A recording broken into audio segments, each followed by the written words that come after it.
श्रीनाथ जी, गुरु गोरखनाथ जी के चरणों में आदेश आदेश आदेश। महामाई महाकाली भैरव बाबा भगवान दत्तात्रेय जी नवनाथ 84 सिद्धों के चरणों में आदेश आदेश आदेश। अलख निरंजन हर हर महादेव। आज बात करेंगे 12 सितंबर की, मंगलवार का दिन है। श्री हनुमान जी, श्री राम जी, माँ सीता माता के चरणों में नमन करते हुए आज के दिन की शुरुआत करेंगे। भाद्रपद कृष्ण पक्ष की त्रियोदशी तिथि आज रहेगी। प्रदोष व्रत आज रहेगा कृष्ण पक्ष का। सूर्योदय सुबह को 6:04 पर होगा, जबकि सूर्यास्त शाम को 6:30 पर होगा। विक्रमी संवत 2080 में अभिजीत मुहूर्त का समय 11:52 से 12:42 तक रहेगा। राहु काल 3:23 से शाम 4:57 तक होगा। और जो दिशा शूल होगा वो आज उत्तर दिशा होगी। उत्तर दिशा की यात्रा करने से आज बचें। यह राशिफल आपके चंद्र राशि के आधार पर है। यदि आप अपनी चंद्र राशि को नहीं जानते तो नाम राशि के आधार पर इस राशिफल को देख सकते हैं। लग्न और राशि दोनों को ही सुनना चाहिए और फिर उनका एक औसत निकालना चाहिए। आदेश आदेश। कन्या राशि, चंद्रदेव आज अपने ही घर में विराजमान रहेंगे। बुध देव के नक्षत्र से चंद्रदेव का गोचर होगा। मंगल देव आपके लग्न में विराजमान है, जबकि शनि देव आपके छठे भाव में, राहु और बृहस्पति आपके अष्टम स्थान में, शुक्रदेव वक्री होते हुए आपके एकादश भाव में बैठे हैं और चंद्रदेव भी यही विराजमान है। सूर्य और बुध 12वें स्थान में विराजमान है, जबकि बुध आपके वक्री इस वक्त चल रहे हैं। तो आइए देखते हैं किस प्रकार से आज का गोचर आपके लिए लाभप्रद होने वाला है। सबसे पहले तो चंद्रदेव का जो गोचर है अपने ही घर में वो बहुत मजबूत स्थिति में है, क्योंकि उनका साथ शुक्रदेव दे रहे हैं। जब भी एकादशेश और भाग्येश की युति होती है तो समझिए कि एक बहुत ही महान राजयोग का निर्माण करता है। महान राजयोग इसलिए कि भाग्य का साथ हो और भैया इनकम अपनी होनी शुरू हो जाए तो फिर क्या कहने। देखिए, मेहनत सभी लोग करते हैं। मेहनत करने से भैया कोई 1-2% लोग ही होंगे जो भागते हैं।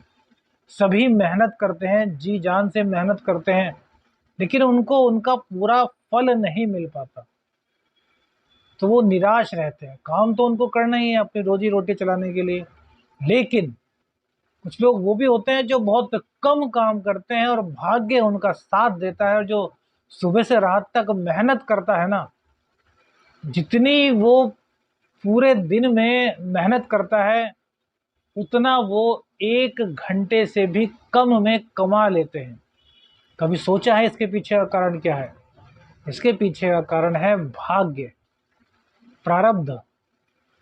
जब प्रारब्ध से आपका भाग्य इतना शाही होकर के आता है, इतना प्रबल होकर के आता है कि आपको बहुत कम कर्म करने की आवश्यकता होती है, तब आपकी दिन दूनी रात चौगुनी तरक्की होने लगती है। और यह देखिए, एक राजयोग कुंडली में बताया गया है कि यदि धन स्थान का स्वामी नवम स्थान में, नवम स्थान का स्वामी एकादश स्थान में और एकादश स्थान का स्वामी द्वितीय स्थान में चला जाए भैया, तो यह खरबपति या उससे भी ऊपर का योग कहिए ऐसा बनता है। और फिर लग्नेश मजबूत हो जाए, भाग्येश की स्थिति मजबूत हो जाए तो भैया क्या कहने। तो इसी योग को आज प्रतिपादित कर रहा है चंद्र शुक्र का योग। अब आपकी कुंडली में चंद्र और शुक्र की जैसी स्थिति है उसी के अकॉर्डिंग आपको लाभ मिलेगा, लेकिन आज लाभ मिलना भैया बिल्कुल तय है यदि आपकी कुंडली में मार्केश की दशा नहीं चल रही, यदि आपकी कुंडली में चंद्रदेव शुक्रदेव पीड़ित नहीं है, यदि आपके अंतर में प्रतंतर में कोई बेकार दशा नहीं है, यदि महादशेश आपके शुभ दशा में है, शुभ स्थान पर बैठे हुए हैं और बली हैं, तो भैया आज आपको वो लाभ देने से कोई भी नहीं रोक सकता।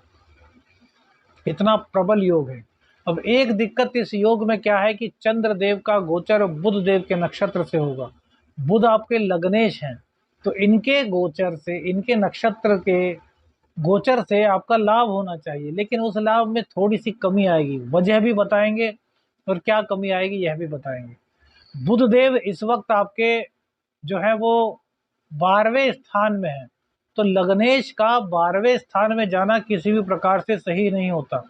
आपके व्यक्तित्व का व्यय होता है, आपकी प्रतिभा का व्यय होता है, आपकी इम्यून सिस्टम जो होती है वो इस टाइम पे लो हो जाती है।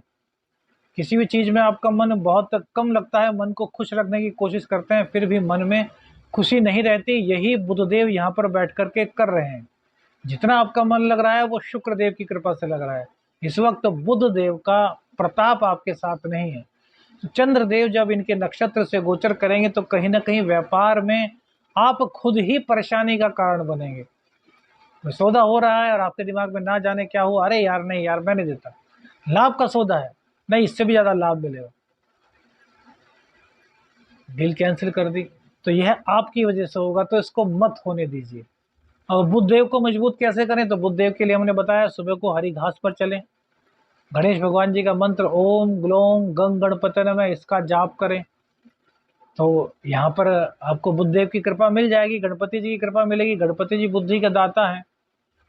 कहा जाता है कि जो गणपति, देखिए सबसे पहले तो एक कहावत है कि बजरंग बली की जो सेवा करता है, बजरंग बली की जो शरण में रहता है, उस पर शनि जन्य कोई भी रोग दोष नहीं होता, दुख नहीं होता। लेकिन इससे भी इतर हट करके आप देखेंगे तो जो गणेश भगवान जी की आराधना करता है उसकी बुद्धि इतनी प्रबल हो जाती है, इतनी प्रखर हो जाती है कि उस पर शनि देव जब दंड देते हैं तो उनका असर नहीं होता, वो अपनी सूझबूझ से उनसे निकल पड़ता है। इसका मतलब है नहीं कि उससे मुसीबत नहीं आती, मुसीबत आती है, लेकिन अपनी बुद्धि के कारण वो मुसीबत को टाल जाता है। एक कथा है कि जब गणेश जी पर 7.5 का प्रारंभ होने वाला था तो शनिदेव उनके पास आए, बोले प्रभु कल से मेरा आगमन हो रहा है। गणेश जी ने कहा अरे बेशक आइए, आप कल आइए। अब शनिदेव को तो कल आना ही था, शनिदेव आ गए। मैंने कहा अरे महाराज, शनि महाराज मैंने कहा था कल आइए। अब शनिदेव विचलित, वो फिर कल आए। गणेश जी ने कहा अरे भैया कल आओ ना, आप आज क्यों आ रहे हो, मैंने आपको आज थोड़ा ना बुलाया, कल आइए। और इसी तरह कल कल करके पूरी 60 बीत गई थी। तो गणेश जी तो भैया प्रथम पूज्य हैं, उनसे ज्यादा विलक्षण बुद्धि किसी के पास नहीं, और वो ही सबको बुद्धि दे सकते हैं। तो बुद्धि आप गणेश जी की आराधना करेंगे तो मिलेंगे, शनि जनित दोष भी समाप्त होंगे और कुंडली के बुध जनित दोष भी समाप्त होंगे, कलंक भी समाप्त होगा।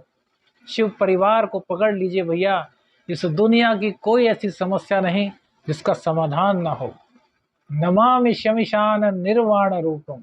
हाँ, भगवान शिव, उनके उनके पुत्र गणेश जी, पत्नी माँ पार्वती, कार्तिकेय जी, स्कंद माता, शेर सवारी है, मूषक सवारी है भैया, मोर सवारी है, नंदी सवारी है, क्या कुछ नहीं है शिव भगवान के पास। तो शिव भगवान की कृपा से आपके संकट कट जाएंगे। गणेश जी की आराधना कीजिए। मंगल देव लगन में है तो भैया क्या करना है कि गुस्से पर काबू रखना है, दाम्पत्य जीवन में कुछ कड़वाहट आ सकती है, तो इसलिए आपको यह सलाह दी जाती है कि गुस्से पर अपने कंट्रोल रखिए। शुक्र देव आपके विदेश भाव को आज बढ़ा रहे हैं। चंद्रदेव का गोचर बुध के नक्षत्र से है, बुध सूर्य के घर में है, सूर्य अपने घर में है, तो आज विदेश से संबंधित जो भी कार्य था आपका वो बन जाएगा। विदेश यात्रा भी आज आपकी हो सकती है। किन्नर अगर आपको मिल जाए तो किन्नरों को कुछ ना कुछ हरी मिठाई, हरा वस्त्र अवश्य दान दीजिए। शुक्रदेव की कृपा से आज आपके प्रेम संबंध में बहुत मिठास आ रही है। कॉम्पिटिटिव एग्जाम में सफलता मिल रही है। जो बच्चे प्रतियोगी परीक्षा की तैयारी कर रहे हैं उनको सफलता मिलने के आज पूरे आसार हैं, क्योंकि चंद्रदेव बुध के नक्षत्र पर है और बुध स्वयं शनिदेव के घर को देख रहा है, और शनि और बुध आपस में मित्रता रखते हैं। तो आज भले ही आप कितना आलस्य करें, लेकिन जब काम करेंगे तो बहुत तेजी से करेंगे, बहुत तेजी से समझेंगे, और आज प्रतियोगी परीक्षा में आपके सफल होने के पूरे चांस हैं। बच्चों का शिक्षा में पूरा मन लग रहा है। बस जो बच्चे थोड़े से शैशव अवस्था की ओर आ गए हैं तो उनका माँ बाप को ध्यान रखना होगा कि भैया वो भटक सकते हैं, क्योंकि शुक्रदेव की दृष्टि जब पंचम भाव पर होती है तो उसमें प्रेम संबंध तो नहीं कह सकते, आकर्षण विपरीत लिंगी के प्रति होता है। तो इससे आप थोड़े दिन बचा करके रखें। शुक्रदेव अभी यहीं पर है, जब तक यह गोचर है तब तक आपको अपने बच्चों को बचाना है। शिक्षा में मन लगेगा, लेकिन विपरीत लिंगी के प्रति आकर्षण होने के कारण वो कहीं ना कहीं भटक जाएंगे। आपने ध्यान ना दिया तो फिर बात हाथ से निकल जाएगी। इस बात का आपको ध्यान रखना है। भाग्य से शुक्र देव है, तो स्त्री की सहायता से, स्त्री की कृपा से आपके भाग्य में चार चांद लगने वाले हैं। कोई डील आपको मिल सकती है। आपके कार्य क्षेत्र में कोई स्त्री हैं तो उनका सम्मान कीजिए, उनसे सलाह लीजिए, उनकी सलाह आपके लिए बहुत ही प्रभावी होने वाली है।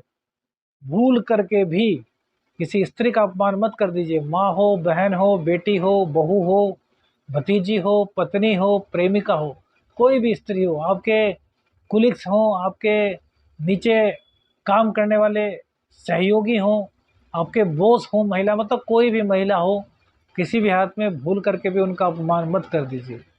सभी तरीके से यह गोचर आपके लिए बहुत शुभ है। व्यापार आपका अच्छा चलेगा। गवर्नमेंट जॉब, प्राइवेट जॉब में थोड़ी सी दिक्कत क्या रहेगी, वर्कलोड अधिक रहने की और आपके अंदर आलस्य। तो आलस्य को त्याग देंगे तो वर्क कितना ही आ जाए आप करके फेंक देंगे और टाइम से अपने घर जाएंगे। एक चीज, एक रामबाण उपाय आप लोगों को दे रहा हूँ। बहुत से लोग ऐसे हैं जो कहते हैं गुरुजी आपकी बातें बहुत लोगों पर सही बैठ रही है, हम पर सही नहीं बैठ रही, जबकि हमारा भी कन्या लगन, हमारा भी कन्या राशि है। तो भैया आप लोगों के लिए एक रामबाण उपाय देते हैं। पहली तो बात यह है कि आपकी कुंडली में क्या दशाएं चल रही है उन पर जरूर नजर डालनी चाहिए। एक बार अपॉइंटमेंट लीजिए और अपनी कुंडली का अध्ययन कराइए। दूसरी चीज, आज आपको एक चीज बता रहे हैं, आप कुछ भी नहीं जानते, आपकी कुंडली भी नहीं है, आपको गोचर के हिसाब से फायदा भी नहीं मिल रहा, तो 43 डेज एक संकल्प लीजिए। शिव तांडव स्तोत्र का पहला पहरा, जटाटवी गलत जल प्रवाह पावित स्थले गले अविलंब लंबिताम भुजंग तुंग मालिका डमट डमट डमट डमन निनाद वड्डमरवयम चकार चंड तांडवम तनो तोने शिवे शिवम। इस एक ही पहरे को 108 बार 43 दिन तक रोज भगवान शिव के मंदिर में जाकर के पढ़िए और उनसे अपनी व्यथा कहिए। भैया 43 दिन के अंदर आपकी समस्या का समाधान होगा। समस्या कोई भी हो, समर्पण, श्रद्धा और नियम आपका रहेगा। संकल्प हाथ में लेकर गंगा जल तो कहिए कि प्रभु इस आपके जो शिव तांडव स्तोत्र के इसके पहले पहरे का रोज की रोज 43 दिन तक 108 बार पाठ करूंगा। चाहे कुछ भी हो, मैं आपके मंदिर में आऊंगा, आपके दर पे आऊंगा और आपको मेरी समस्या का समाधान करना है। भोले बाबा हैं, जैसे तोता अपने बाबा से लड़ता है ना, ऐसे लड़िए और फिर कहिएगा एस्ट्रो शावर मित्र ने क्या बताया था। जितने लोग परेशान हैं, जो जो समस्या है करके देखिए, बस मन से करना है। डमट डमट डमट डमन निनाद वड्डमरवयम चकार चंड तांडवम तनो तनय शिवय शिव। आदेश आदेश।